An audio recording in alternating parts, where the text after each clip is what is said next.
कहते हैं जब भी देने वाला देते हैं, देते छप्पड़ फाड़ के, वो कभी शिकायत करने का मौका नहीं देते। प्रिय दर्शक, यदि आप एक मकर राशि के जातक व्यक्ति हैं, ये वीडियो आपके लिए है। नवंबर 2025 से मार्च 2026 तक कैसे रहने वाला है ये 6 महीना, और कौन सी सफलता मिलेगी, कौन सी कामयाबी मिलेगी, और कहाँ पे सावधान रहने की जरूरत है, क्योंकि बहुत बड़ा परिवर्तन आपके जीवन में होने जा रहा है। जहाँ एक तरफ शनि की मार, तो एक तरफ राहु की प्रहार, एक तरफ बिजनेस व्यापार करियर पे प्रतिबंध, तो एक तरफ रिश्ते में खटास, दरार उत्पन्न, यानी जीवन नर्क सा बना हुआ है।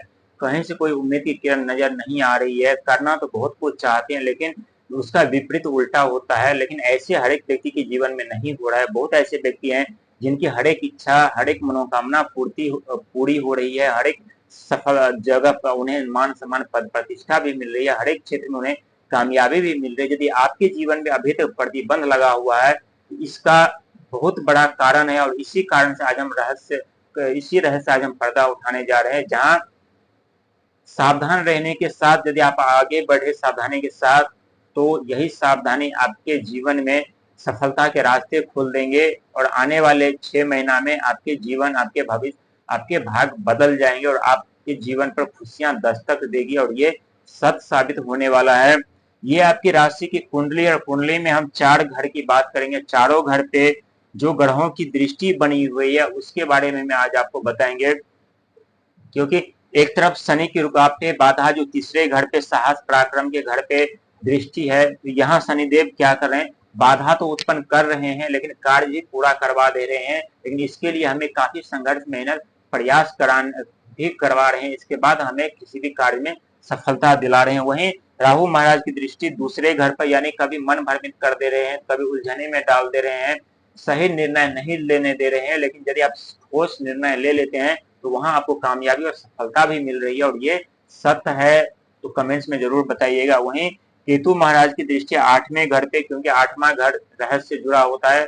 यहाँ गुप्त तरीके से व्यक्ति का जीवन बर्बाद होता है, तो गुप्त तरीके से व्यक्ति का जीवन सवर जाते हैं, गुप्त तरीके से सफलता मिलती है। क्योंकि केतु की दृष्टि पड़ने के कारण, केतु लोभ, मोह, दया, धर्म, सेवा, सत्कार के कारक माने जाते हैं। और केतु की दृष्टि यहाँ पे पड़ने के कारण अभी आप जितना संघर्ष, मेहनत, प्रयास करेंगे, जितना आप अपने शरीर से संघर्ष, मेहनत, प्रयास करेंगे, उतने ही आपको सफलता मिलेगी, उतने ही अपने जीवन में कामयाब होते जाएंगे, और उतने ही अपने जीवन में कामयाबी के साथ खुशी रह पाएंगे। क्योंकि 8वां घर जो शनि का घर माना जाता है, और शनिदेव आपके राशि के स्वामी हैं, और आपके स्वामी होने के साथ साथ आपके जीवन में कभी दुखों का आगमन, तो कभी सुखों का आगमन, ये दिन प्रतिदिन, हर एक महीना, हर एक साल चलता ही रहता है। जीवन एक जैसा आपका कभी नहीं रहता, और ये आप खुद जानते हैं। अभी आप लाखपति हैं, तो कुछ सेकंड बाद आप खाकपति बन जाते हैं। अभी आपके पास लाखों रुपए हैं, तो कुछ सेकंड के बाद आपके पास 1 रुपया भी नहीं रहता है।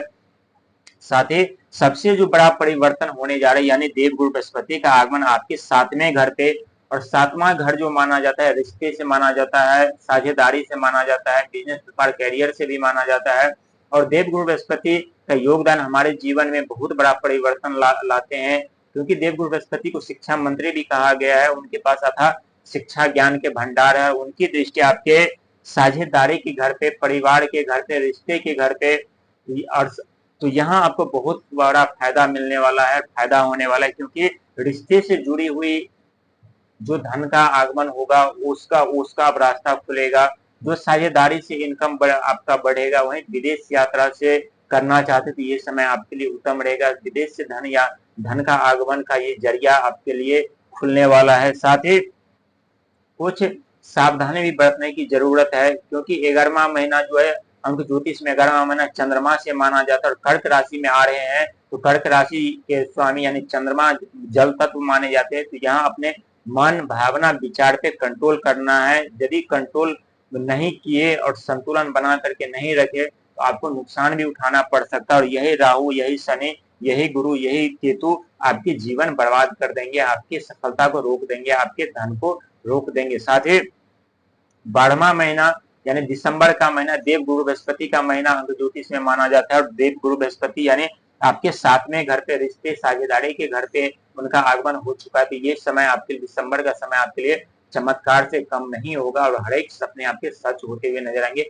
अभी आप इस समय आपके बुद्धि, दिमाग, विवेक तेज तराक हो जाएंगे। आप जिस क्षेत्र में जाएंगे वहां अपने बुद्धि ज्ञान के कारण सफलता और कामयाबी पाएंगे। वहीं जनवरी का महीना यानी भगवान सूर्य का महीना माना जाता है। एक अंक भगवान सूर्य को ग्रहों के राजा भी माने जाते हैं और भगवान सूर्य को पिता का भी दर्जा दिया गया है। तो जनवरी के महीना में आपको मान सम्मान पद प्रतिष्ठा सुख वैभव हर एक चीज की प्राप्ति होगी, लेकिन साथ ही अपने वाणी में शीतलता मधुरता रखने की आवश्यकता है, क्योंकि राहुदेव महाराज धन के घर पर उनकी दृष्टि है। और जब व्यक्ति के जीवन में अचानक से धन आने लगते तो व्यक्ति अहंकारी हो जाते हैं, उनके बोलने का जो स्वभाव होता है वो बदल जाते हैं। इसीलिए अपने वाणी को पे शीतलता मधुरता रखिएगा। वहीं फरवरी का महीना ये भी आपके लिए बहुत ही उत्तम रहने वाला है। साथ ही मन भावना विचार पे कंट्रोल और नियंत्रण रखने की जरूरत है, क्योंकि 2 अंक चंद्रमा से जुड़ा जाता है। वहीं तीसरा महीना यानी मार्च का महीना आपके लिए उत्तम रहने वाला है, क्योंकि देवगुरु बृहस्पति का अंक माना जाता है और देवगुरु बृहस्पति शिक्षा ज्ञान संतान परिवार के कारक माने जाते हैं। हमारे अपने जीवन में उज्जवल भविष्य का निर्माण करने के लिए हमें ज्ञान की शिक्षा की जरूरत पड़ती है, और यही सन देवगुरु बृहस्पति यानी आपके 7वें घर पे कर रहे हैं। यानी अभी से नवंबर से लेकर के मार्च तक देवगुरु बृहस्पति का कृपा आपके ऊपर रहेगी, लेकिन साथ ही सावधानी और बरतने की जरूरत जो है, ये राहु की दृष्टि धन के घर पे है, तो यहाँ आपको सावधान रहने की जरूरत है। जल्दीबाजी से बचना है, लालच से बचना है। ऐसे कोई कार्य आपको नहीं करना है जिससे आपको लगता हो कि हमें अचानक से तरक्की मिल जाएगी, अचानक से कामयाबी मिल जाएगी। यदि आप जल्दीबाजी से तरक्की और सफलता पाना चाहेंगे तो वहां आपको नुकसान उठाना पड़ सकता है, क्योंकि आपके राशि के स्वामी शनिदेव महाराज हैं, जो कि धीमी चाल चलने के कारण व्यक्ति को भी धीरे धीरे सफलता दिलाते हैं, लेकिन सटीक रास्ते पर सटीक लक्ष्य पर लेकर के जाते हैं। और आपके राशि के स्वामी की सपोर्टिंग ग्रह राहु महाराज यानी आपके वित्त मंत्री और फाइनेंशियल मंत्री हैं, तो यहाँ आप लालच में यदि फंसेंगे, लोभ में यदि फंसेंगे, उलझन तो बनी रहेगी, क्योंकि मायावी ग्रह है, कुछ ना कुछ प्रभाव तो हमारे ऊपर जरूर पड़ते हैं। लेकिन जो व्यक्ति के जीवन में संकट समस्या के दौरान थोड़ी देर रुक जाते हैं, थोड़ी देर के लिए सोचते हैं समझते हैं, फिर कोई कार्य करते हैं, उन्हें सफलता जरूर मिलती है, उन्हें कामयाब जरूर मिलती है। और वैसे ही आपके जीवन में परिवर्तन होने जा रहा है। यानी 6 महीना आपके लिए खुशियों की सौगात लेकर के आ रही है। साथ ही यदि आप अपने मन विचार भावना